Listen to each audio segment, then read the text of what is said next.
Hello बच्चों, कैसे हैं आप सभी। कल हम लोगों ने पढ़ा था प्रोकैरियोटिक जीन स्ट्रक्चर के बारे में कि वो क्या होती है। मैंने आपको बताया था कि प्रोकैरियोटिक जीन्स क्या होते हैं। वो जीन्स जो कि बेसिकली प्रोकैरियोटिक ऑर्गेनिजम्स के अंदर, जैसे किसी भी बैक्टीरिया के अंदर या फिर इनके अंदर अगर हम पाए जाते हैं, बैक्टीरियाज के अंदर, चाहे वो इकोलाई है, चाहे वो कोई और बैक्टीरिया है, ठीक है, उसके अंदर अगर पाए जाते हैं तो वो क्या कहलाएंगे, प्रोकैरियोटिक जीन्स कहलाएंगे। अगर हम बात करें यूकैरियोटिक जीन के बारे में तो वो एक वेल डेवलप ऑर्गेनिजम्स के अंदर पाए जाते हैं, जैसे कि हम लोग हैं, ठीक है, ह्यूमंस हैं या लॉयंस हैं या फिर प्लांट्स हैं, ठीक है, इनके अंदर जो जीन्स होंगे इनको हम यूकैरियोटिक जीन्स बोलते हैं, ठीक है। अब बेटा यहाँ पे इस जीन के अंदर अगर आप देखोगे तो ओवरऑल यहाँ पे एक ये अलग अलग बॉक्सेस होते हैं, ठीक है। अच्छा, एक चीज मैंने आप लोगों को पहले भी कही थी, वो ये कही थी कि कुछ सीक्वेंसेस होते हैं, जैसे कि कुछ नाइट्रोजन बेस पेयर्स होते हैं जहां पे हम बात करते हैं एडेनिन, गुआनिन, साइटोसिन और थायमिन के बारे में। तो याद रखना, एडेनिन बाइंड होता है थायमिन के साथ में और गुआनिन बाइंड होता है साइटोसिन के साथ में, ठीक है। तो जी के साथ में यहाँ पे ट्रिपल बॉन्ड बनता है, ठीक है। और याद रखना कि जब भी हम क्लोनिंग करते हैं या अगर हम बात करें कि कुछ भी अगर हम चेंजेस करते हैं जीन के अंदर तो हम हमेशा जीसी कंटेंट डालते हैं। जीसी कंटेंट जो होते हैं ये ट्रिपल बॉन्ड होने की वजह से डीएनए को क्या देते हैं, डीएनए को ये एक स्ट्रेंथ प्रोवाइड कराते हैं, है ना। तो जीसी कंटेंट होना जो है वो बहुत ज्यादा जरूरी होता है। अच्छा, दूसरी इंपॉर्टेंट चीज, यहाँ पे एक बॉक्स होता है जिसको हम क्या बोलते हैं, ट्रिपल जी बॉक्स, जिसको हम जीसी बॉक्स बोलते हैं, और एक होता है हम GCCATC, ठीक है, TCT, ठीक है। सेकेंड बॉक्स जो होता है वो ये होता है। अगर हम बात करें कि ये जो बॉक्स होते हैं ये ओवरऑल लगभग ये टाटा बॉक्स होते हैं, ठीक है। ये हो गया आपका 5' और वो हो गया आपका 3', ठीक है। समझना इस चीज को, ये सीक्वेंसेस जो होते हैं इन सीक्वेंसेस को हम लोग कंसेंसस सीक्वेंसेस बोलते हैं। कंसेंसस सीक्वेंसेस क्या होते हैं, समझना इस चीज को। कंसेंसस सीक्वेंसेस वो सीक्वेंसेस होते हैं जो इवोल्यूशन के दौरान भी कभी चेंज नहीं होते हैं, ऐसे सीक्वेंसेस को हम कंसेंसस सीक्वेंसेस बोलते हैं। समझना इस चीज को। अगर मैं ये कहूं इवोल्यूशन के मतलब उद्ध विकास या मतलब जो ये उद्ध विकास हुआ है, यानी कि जो इवोल्यूशन हुआ है, मैं पहले भी आप लोगों से एक चीज कही थी कि हम लोगों की उत्पत्ति जो हुई है वो अचानक से हम लोग प्रकट नहीं हो गए हैं। हमारी बॉडी में डेफिनेटली धीरे धीरे क्या आने लगे हैं, चेंजेस आने लगे हैं। जैसे कि अभी आप लोगों ने एक चीज सुनी होगी कि कोरोना तो था, है ना, लेकिन सब अब एक कोरोना का नया भी स्ट्रेन आ गया, तो उसमें कोई ना कोई चेंज हुए हैं। जो कोरोना का जो डीएनए था उसके अंदर कोई ना कोई चेंज हो गए हैं। और पहली बात मैं यहाँ पे क्लियर कर दूं कि कोरोना एक तरह का रिट्रोवायरस होता है। रिट्रोवायरस का मतलब होता है कि यहाँ पे आरएनए प्रेजेंट होता है। तो उसके जो जीन सीक्वेंसेस थे उन जीन सीक्वेंसेस के अंदर जो उन जीन सीक्वेंसेस के अंदर क्या आ गए हैं, चेंजेस आ गए हैं। सो ओवरऑल अगर हम बात करें यहाँ पे इसको हम जीसी बॉक्सेस बोलते हैं। ये एक कंसेंसस सीक्वेंसेस होते हैं जो प्रमोटर से यहाँ पे दूर रहते हैं, ठीक है। तो ये जो अच्छा, कल मैंने क्या बताया था आप लोगों को, आपको अगर याद हो, कल का वीडियो मेरा देखा हो, कि दो चीजें होती हैं, एक होता है रेगुलेटर, एक होता है प्रमोटर और एक होता है टर्मिनेटर, ठीक है। रेगुलेटर क्या करता है, रेगुलेट करता है कि कब जीन एक्सप्रेस करेगा और कब जीन एक्सप्रेस नहीं करेगा। मेरा प्रीवियस वीडियो पूरा का पूरा देखना बेटा, मैंने आपको कल बहुत अच्छे से समझाया है कि जीन एक्सप्रेशन का रेगुलेशन कौन करता है, रेगुलेटरी जीन करता है। समझ में आ रही है? आई रिपीट, जीन एक्सप्रेशन का रेगुलेशन कौन करता है, रेगुलेटरी जीन करता है। पहली इंपॉर्टेंट चीज। ट्रांसलेशन स्टार्ट कौन करता है, यहाँ पे प्रमोटर क्या करता है, प्रमोट करता है कि वो एक दिशा बता रहे हैं आरएनए पॉलीमरेज को कि भाई मैं ये रहा, यहाँ से आपको स्टार्ट करना है, क्या ट्रांसलेशन स्टार्ट करना है या ट्रांसक्रिप्शन स्टार्ट करना है, ठीक है, वो प्रमोटर हो गया। अब आगे क्या होता है, इलॉन्गेशन होता है, जहां पे चीजें जो होती हैं वो चल रही होती हैं। और लास्ट में क्या होता है, टर्मिनेशन। टर्मिनेशन का मतलब होता है स्टॉप। जितना जीन आपको क्या कहते हैं ट्रांसलेट करना था, या जितना जीन आपको ट्रांसक्रिप्ट करना था वो हो चुका है। अब आप स्टॉप कर दीजिए। दोबारा बोल रही हूँ, ट्रांसक्रिप्शन ट्रांसलेशन भूलना मत। अगर ये टर्म समझ में नहीं आ रही हैं तो मेरा प्रीवियस वीडियो देख लेना, आपको समझ में आ जाएगी। ठीक है, दोबारा से बता देती हूँ। आरएनए से आरएनए रेप्लिकेशन, आरएनए से एमआरएनए ट्रांसक्रिप्शन, एमआरएनए से प्रोटीन ट्रांसलेशन। याद रहेगी ना, पक्की बात है। चलिए, तो नेक्स्ट अगर हम बात करें यहाँ पे, तो ये वाले जो सीक्वेंसेस होते हैं जिनको हम जीसी बॉक्सेस बोलते हैं, ये कंसेंसस सीक्वेंसेस होते हैं जो प्रमोटर से ऑलमोस्ट 100 बेस पेयर्स की दूरी पे रहता है, ये 80 की रहता है, और ये 25 बेस पेयर्स की दूरी पे रहता है। ठीक है, ये रीजन जो होता है, इस रीजन को हम यहाँ पे ये टाटा बॉक्स ही वो बॉक्स होता है, ये कोर प्रमोटर होता है। ठीक है, कोर प्रमोटर का मतलब हो गया कि टाटा बॉक्स ये जब ये देखो डीएनए के ऊपर वाली सीक्वेंसेस को हम अपस्ट्रीम सीक्वेंसेस बोलते हैं। जो हमारा जीन है, समझना, ये हमारा जीन है यहाँ पे, ये पूरा का पूरा। ठीक है, ये जो है ये कौन सा है, ये मान लो कि हमारा पूरा जीन है। तो इसके इधर वाले सीक्वेंसेस को हम क्या बोलेंगे, अपस्ट्रीम। क्या बोलेंगे इसको, अपस्ट्रीम सीक्वेंसेस बोलेंगे। और इधर वाले को हम क्या बोलेंगे, उधर वाले को हम डाउनस्ट्रीम बोलेंगे। इधर वाले को अपस्ट्रीम और उधर वाले को हम लोग डाउनस्ट्रीम बोलेंगे। तो बेटा अपस्ट्रीम मतलब अपर एंड डाउनस्ट्रीम मतलब नीचे। सो यहाँ पे देखो ये जीन है, यहाँ पे टाटा बॉक्स क्या करता है, ये भी एक तरह का प्रमोटर सीक्वेंसेस होते हैं जो प्रमोट करते हैं। वो किस चीज को प्रमोट कर रहा है, ये प्रमोट कर रहा है कि भाई यहाँ से आप ट्रांसक्रिप्शन जो है वो स्टार्ट कर सकते हो, ये टाटा बॉक्सेस होते हैं। ठीक है, दूसरी बात, अब ये पूरा जीन होता है ना। अब जो ये जीन जो होता है, ये जीन क्या काम करता है, अगर हम बात करें यहाँ पे, जीन का काम होता है यहाँ पे अपने आप को एक्सप्रेस करना। ठीक है, तो जीन अपने आप को एक्सप्रेस कर लेगा तो 3 चीजें होंगी, इनिशिएशन होगा, इलोंगेशन होगा और टर्मिनेशन होगा। ठीक है, तो स्टार्टिंग के जो सीक्वेंसेस होते हैं जहां पे इनिशिएशन स्टार्ट हो रहा है, अनट्रांसलेटेड रीजन जो होता है ये लीडर होगा, और जो लास्ट वाला जो होगा वो कौन सा होगा, ट्रेलर होगा। कल भी मैंने कहा था ना, जहां से स्टार्ट होगा वो लीडर होगा और जहां पे एंड होगा वो क्या होगा, ट्रेलर होगा। क्लियर है ये चीज, लीडर और ट्रेलर समझ में आ गया। ये यूकैरियोटिक जीन की स्ट्रक्चर आप लोगों को समझ में आ गई, वेरी गुड। स्क्रीनशॉट लेना है ले लो, आगे चलते हैं फिर।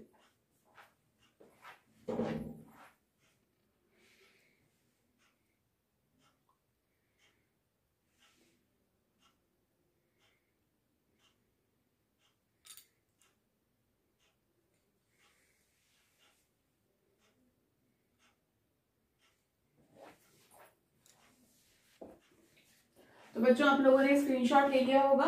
अब हम आगे बात करते हैं, एक और टर्म यहाँ पे आती है,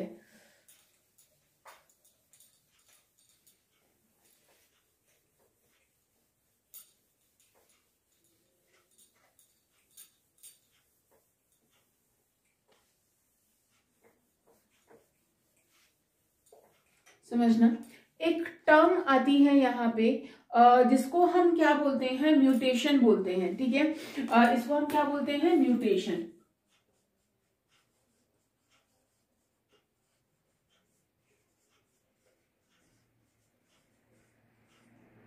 सॉरी, इसको हम म्यूटेशन यानी कि इसको हम क्या बोल रहे हैं, उत्परिवर्तन बोलते हैं। अब उत्परिवर्तन या म्यूटेशन का मतलब क्या होता है समझना। देखो, अब डीएनए के सीक्वेंसेस जो होते हैं वो बहुत ही ऐसे होते हैं कि जो सीक्वेंसेस होते हैं वो वही रहते हैं, उनमें कोई चेंजेस नहीं होते हैं। ठीक है, अगर डीएनए के सीक्वेंसेस में कोई चेंज आ जाए, ठीक है, वो नेचुरली भी आ सकता है और वो अचानक से भी हो सकता है, मतलब हमारी एक्टिविटीज के थ्रू भी आ सकता है और वो नेचुरली भी आ सकता है। ठीक है, अगर डीएनए के सीक्वेंसेस में चेंज हो जाए किसी भी तरीके से, तो उस सीक्वेंसेस में चेंज को हम लोग क्या बोलते हैं, म्यूटेशन बोलते हैं। अब ये अलग अलग तरह के होते हैं कि पूरा का पूरा बॉक्स शिफ्ट हो जाए। ठीक है, समझना इस चीज को। म्यूटेशन का मतलब है अचानक से आया हुआ परिवर्तन। ठीक है, या फिर सडन चेंज इन डीएनए। ठीक है। यानी कि डीएनए में अचानक से आया हुआ परिवर्तन क्या कहलाता है, म्यूटेशन कहलाता है। ठीक है बच्चों, एक बात ध्यान से समझना, म्यूटेशन जो होता है वो अचानक से होता है। ठीक है, अचानक से मतलब जब भी आपकी बॉडी में म्यूटेशन होगा तो वो आपको समझ नहीं आएगा, लेकिन हो सकता है कि वो अपने आप, वो जो म्यूटेशन है वो अपने आप को तभी दिखाए, या फिर ये भी हो सकता है कि वो जो म्यूटेशन हुआ है वो आपकी आगे आने वाली प्रोजेनी के अंदर दिखाए। अलग अलग टाइप से म्यूटेशंस हो सकते हैं। एक तो होता है जिसको अगर हम बात करें कि कुछ म्यूटेशंस जो होते हैं वो पर्टिकुलरली एक पॉइंट पे होते हैं। मान लो कि ये अपना डीएनए का सीक्वेंस है, ये जस्ट मैं आपको एक एग्जांपल दे रही हूं। ठीक है, अब इसमें यहाँ पे ये ए तो हट गया, ठीक है, और इसके बदले में क्या आ गया, सी आ गया। तो एक पॉइंट पे ये हटा है तो इसको हम बोलते हैं पॉइंट म्यूटेशन। क्या बोलते हैं, पॉइंट म्यूटेशन, है ना। मतलब एक पॉइंट, और आपको मालूम है कि इस एक पॉइंट के हटने से एक प्रोटीन का बनना चेंज हो जाएगा। जानते हो ना, ट्रिपलेट कोड्स बनते हैं। तो इतना सा भी अगर चेंज आ गया तो भी क्या हो जाता है, उत्परिवर्तन यानी कि म्यूटेशन हो जाता है।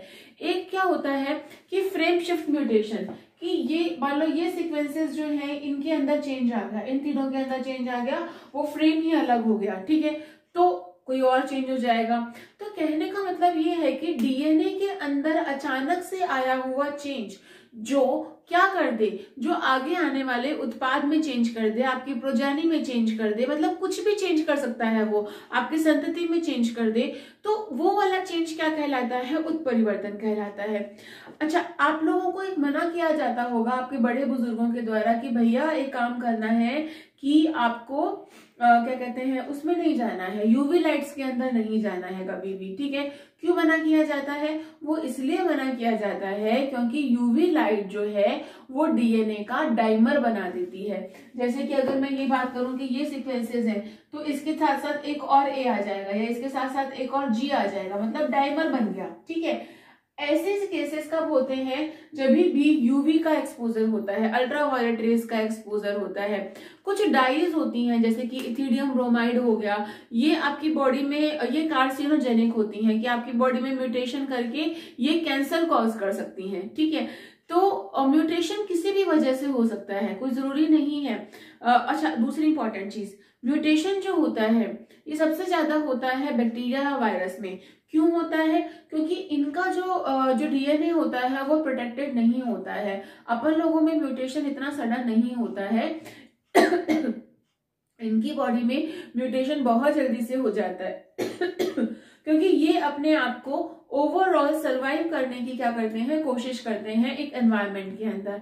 हमारी बॉडी का जो डीएनए होता है वो कैसा होता है बेटा, वो डीएनए प्रोटेक्टेड होता है। कैसा होता है वो डीएनए, प्रोटेक्टेड। आप लोगों ने कल परसों में पढ़ा था कि हिस्टोन प्रोटीन होते हैं, न्यूक्लियोसोम्स होते हैं, लिंकर के साथ में ज्वाइंट होते हैं, यानी कि इतने अच्छे से हमारे बॉडी में प्रोटेक्शन प्रोवाइड की हुई है, तो इसीलिए वहां पे म्यूटेशन होने के चांसेस जो होते हैं वो बेहद कम होते हैं, है ना। लेकिन फिर भी हमारी बॉडी के अंदर कई बार आप लोगों ने सुना होगा कि कुछ बच्चे हो गए जो 4 हाथ और 4 पैरों वाले हो गए, 4 हाथ हैं, 3 पैर हैं, 5 आंखें हैं। ठीक है, तो ये चीज कहाँ से डेवलप होती है, ये म्यूटेशन हो जाता है। और ये म्यूटेशन जो होता है ये कई बार क्या करता है कि ये चेंजेस ले आता है, मतलब स्पीशीज में ही चेंजेस लाना शुरू कर देता है। ठीक है, यानी कि अगर मैं ये बोलूं कि हमारी बॉडी में चेंजेस आए हैं, हम लोग पहले कैसे थे और अब कैसे हैं, तो कुछ ना कुछ म्यूटेशन हमारी बॉडी में आया है ना।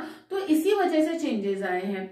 इससे पहले जब मैंने वीडियो की शुरुआत की थी और मैंने यूकैरियोटिक जीन्स के बारे में आप लोगों को बताया था, तो मैंने क्या कहा था, मैंने ये कहा था कि कुछ कंसेंसस सीक्वेंसेस होते हैं। ठीक है, अब ये कंसेंसस सीक्वेंसेस क्या होते हैं, ये ऐसे सुरक्षित सीक्वेंसेस होते हैं जिनके अंदर कभी म्यूटेशन होता ही नहीं है, कभी म्यूटेशन इनके अंदर नहीं होता। समझ रहे हो मेरी बात। तो इन्हीं सीक्वेंसेस को हमने क्या नाम दिया, कंसेंसस सीक्वेंसेस नाम दिया। सो ओवरऑल बेटा इस चीज का हमेशा ध्यान रखना कि जो कुछ पर्टिकुलरली डीएनए जो होते हैं, ठीक है, यानी कि जो डीएनए है, यूकैरियोटिक डीएनए है, उनमें म्यूटेशन जो होता है वो नहीं होता है जल्दी से। लेकिन फिर भी अगर म्यूटेशन हो जाए तो वो प्रोजेनी के अंदर चेंज ले आता है।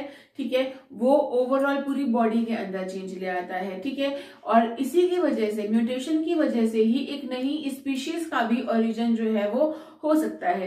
आगे मैं आपको म्यूटेशन के बारे में जब अपने और चैप्टर्स चलेंगे, जब हम और पढ़ेंगे इसके अंदर, तो मैं आपको बहुत डिटेल में बताऊंगी कि म्यूटेशन भी बहुत टाइप के होते हैं। स्पॉन्टेनियस होता है, अचानक से हो जाता है, कई बार बहुत धीरे धीरे होता है, पॉइंट ऑफ फ्रेम शिफ्ट मैंने आपको बताया ही है। तो ये बहुत सारे म्यूटेशन के आप लोगों अपन लोग टाइप पढ़ेंगे। तो एक बार देख लो, इसको एक बार लिख लो कि सडन चेंज जो है, अचानक से आया हुआ चेंज जो होता है, सडन चेंज जो होता है डीएनए के अंदर, उसको हम लोग म्यूटेशन कहते हैं। एक बार इसको लिख लो, फिर हम आगे बात करते हैं।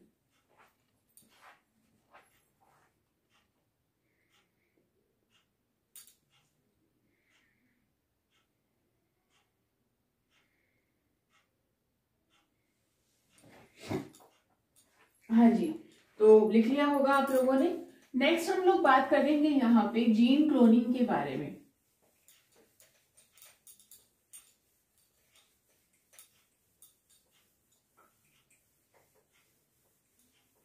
जीन क्लोनिंग क्या होती है, समझो ना एक चीज को।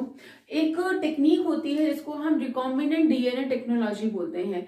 रिकॉम्बिनेंट डीएनए टेक्नोलॉजी जो है, जहां पे हम अपना डिजायर डीएनए, मतलब जो भी हमें कैरेक्टर्स चाहिए, ठीक है, जैसे कि हम ये चाहते हैं कि प्लांट के अंदर एक रेजिस्टेंट रहे, कि उसको पेस्ट ना खाएं, उसको कीड़े ना खाएं, प्लांट के अच्छे, हम कोई बहुत ही अच्छे पौधे बना सकें, बहुत ही अच्छी फसल बना सकें, हम ऐसी गाय बना सके जो बहुत ही ज्यादा दूध दे, या हम ऐसे भेड़ बना सके जो बहुत ज्यादा हमें वूल दे, है ना। अब या फिर हम जो इंसुलिन बनाते हैं, इंसुलिन जानते हो ना, जो डायबिटीज के पेशेंट्स को दिए जाते हैं, तो वो जो इंसुलिन है वो बहुत ही अच्छी मात्रा में दिए जाएं, मतलब बहुत ही लार्ज प्रोडक्शन हो। तो इस सपने को सच करके दिखाया है पुनर्योगज डीएनए टेक्निक ने, जिसको हम रिकॉम्बिनेंट डीएनए टेक्नोलॉजी बोलते हैं। अब रिकॉम्बिनेंट का मतलब क्या होता है कि एक डीएनए के साथ में हम दूसरा डीएनए को अगर अटैच कर दें, तो इस टेक्निक को हम नाम देते हैं रिकॉम्बिनेंट डीएनए टेक्नोलॉजी नाम देते हैं। अब ये क्या होती है, कैसे होती है, क्या क्या चीजें हैं, इसको समझने के लिए आपको कल तक का इंतजार करना पड़ेगा। अब हम मिलते हैं आपसे कल के वीडियो के अंदर, जहां पे हम आपसे बात करेंगे जीन क्लोनिंग के बारे में और डीएनए टेक्नोलॉजी के बारे में। और इसके बाद परसों तक ये चैप्टर जो है आपका फिनिश हो जाएगा। ये जो जनरल इंट्रोडक्शन है, जो हम 4 चीजों के बारे में पढ़ने वाले थे, ये खत्म हो जाएगा, फिर हम लोग और आगे चलेंगे। Thank you so much for watching. Wish you all very happy new year. नया साल आपके लिए बहुत बहुत बहुत सारी क्या कहते हैं, अच्छे अच्छे मार्क्स लेकर आए, बहुत सारी खुशियां लेकर आए नया साल आपके जीवन के अंदर। Thank you so much for watching, और अब हम मिलेंगे नेक्स्ट वीडियो के अंदर। Thank you.